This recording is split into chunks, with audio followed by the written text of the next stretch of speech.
Alright everyone, so in this video here I'm going to be comparing both the Slim model of the PlayStation 3 to the brand new PlayStation 4. I'll compare the controllers in the next clip, but let's take a look at the actual consoles themselves.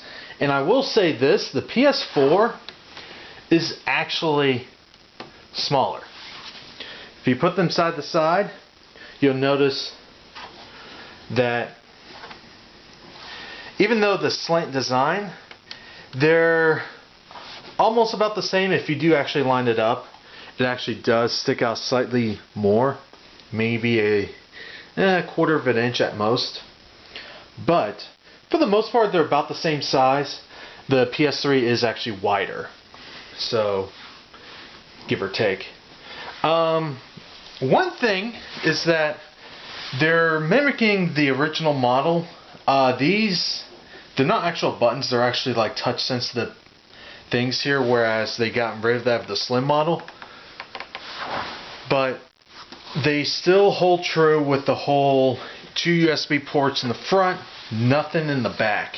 I mean, come on, Sony. You couldn't put a USB port in the back, just one. That's all I'm asking, just one. Even the Wii U has twice as many USB ports as the PS4. That's just a gripe I have, because let's just face it, when they do add external hard drive support in the future, guess what? You're going to expect people to stick wires in the front and just run it through the back, you know, if they're trying to make it look clean. I mean, that was kind of an oversight on Sony's part. At least for me it was. But it does hold true with the slot loading designs. I do like it how they actually have the PS4 logo in the front now instead of just on the top like this. And it's flat. So if you do want to put something on top, you can actually do that with the PS4 now. Unlike the PS3, is that it didn't matter which version of the PS3 you got. It always had that curvature top, and you can't really put stuff on top. So if we turn it to the back and compare the ports, they're about the same in terms. Yeah, I'm in the shop. They're about the same. So on the PS3, you got your power plug, which both of them still does the PS4 still does the internal power supply, which is nice. I'm not a fan of power bricks. Even the Wii U that has a stupid power brick, they should have made the console slightly larger and have that thing internal. But that's just me. But in the back here, they use both the same power plugs. So if you're going from PS3 Slim to PlayStation 4, and if you're using the HDMI, you just unplug the power and HDMI cable, plug it into the PS4, and you're ready to go. Pretty simple, I must say. That I do like. One addition they added on the PS4 is an auxiliary plug. Now, I'm not entirely sure what this is for. This might be for the PlayStation camera, but that's not a USB plug. There's no USB ports in the back at all, which is kind of an oversight. I really wish Sony had at least one USB plug. That's just me. But you still got your optical out, HDMI out, LAN, power plug, and of course, like I said before, the auxiliary. But they did take away the original standard PlayStation plug AV port. So they discontinued that in the PlayStation 4. So it's HDMI only, and that's it. So if your TV doesn't have an HDMI plug on it, you're kind of screwed on the PS4. But that's pretty much it in terms of the consoles themselves. You know, they're both slot loaders, and let's take a look at the controller. Now we're going to start comparing the actual controllers themselves.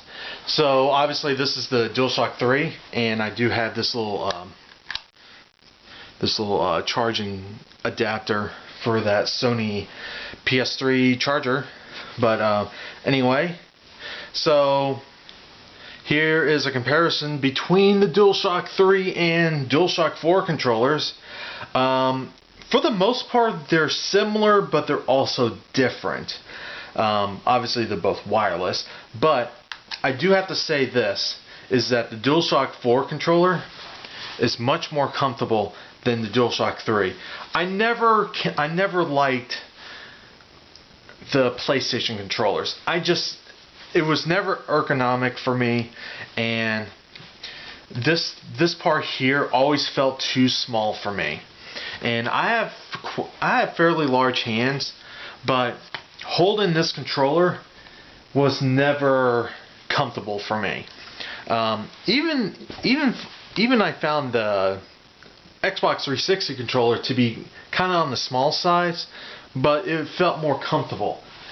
My favorite controller in terms of ergonomics until the PS4 came out was actually the Wii U Pro controller. This thing was actually quite comfortable to hold. You know, look at the two controllers. This is obviously much bigger. So when I'm holding this, it actually feels nice in the hand. This actually feels really nice in the hand. I kind of wish it was slightly larger, to be honest, but I have larger hands, so again, maybe I'm in the minority here, but for the most part, this is actually a really nice controller. You can actually hold in the hands pretty nicely. You know, it has smooth edges here. You know, don't have these weird types of angular designs and feeling like you have to hold this controller for dear life. This feels more like you just put it in the hand and it just works. But I can say the same thing with the Wii U Pro controller. So, Dualshock 4 controller, much improvement in terms of ergonomic design. Now, for the most part, you got the same kind of buttons. Now, one thing that most people don't really talk about is they actually got rid of the analog buttons. Now, what do I mean by that? Dualshock 3 controller, you can press it, and depending how hard or fast you press, some games would actually register those things. The problem was, maybe less than 1% of the PS3 library took advantage of this. So Sony, to cut costs, got rid of it, and these are just regular buttons now. So they're not these special kinds of buttons where you press and it will register how hard you press or how fast you press it. These are just press and that's it. So it's like the 360 controller or the Wii U controller where they're just buttons. So if that's something that concerns you, well, that feature's been taken out. But honestly, most games never really took advantage of that, so that's something I don't really care about. But it is worth mentioning if that is something you actually care about. Triggers are much better. Holy crap. You know, if you look at these are much spongy, and for some reason they curve down.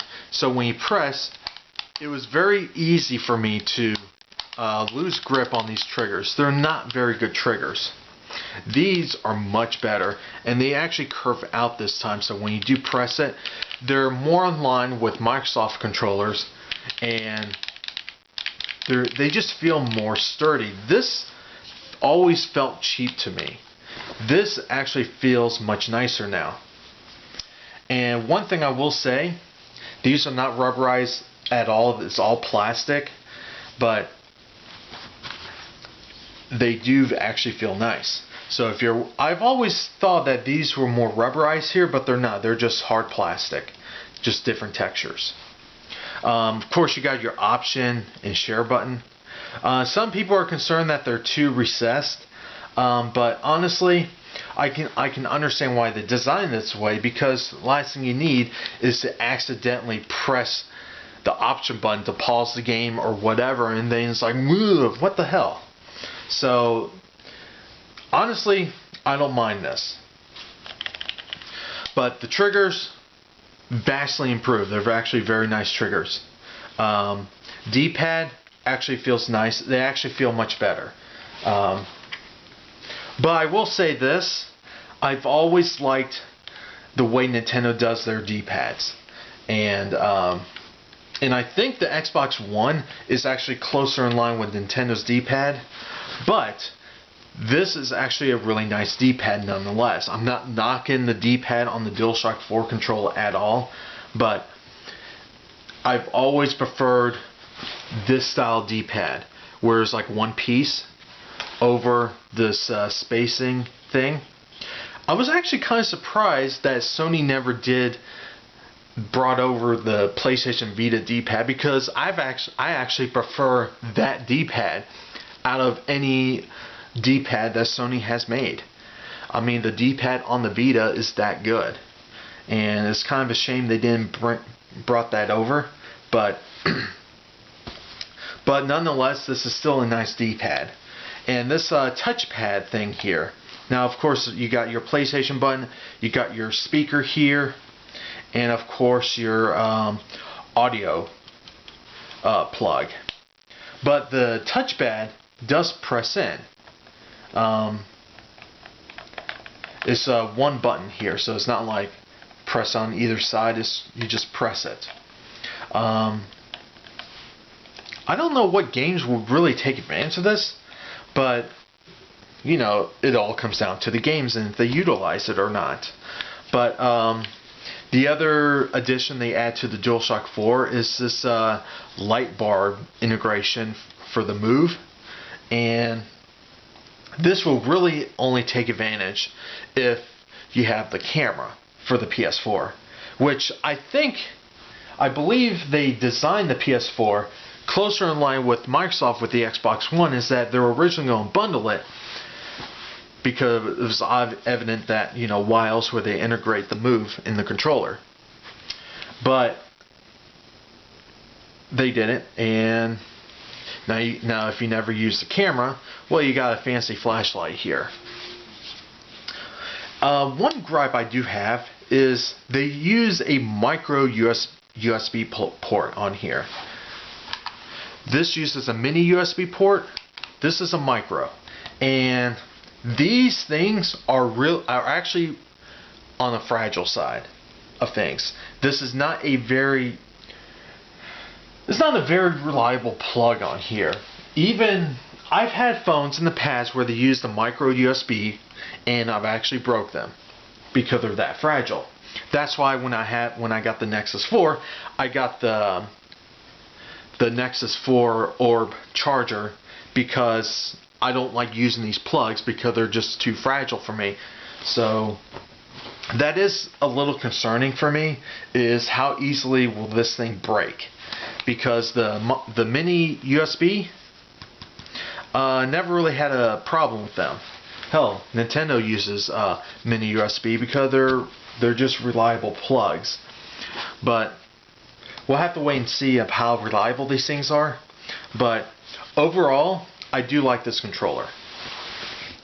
So I'll just end the video here of comparing the PS4 with the PS3. And like always, have a good one. And before I end this, subscribe to my channel if you haven't already. Like this video, share it, and leave comments down below, because I really appreciate it and I do try to read them. I might not respond to them, but I do read them. So like always, have a good one.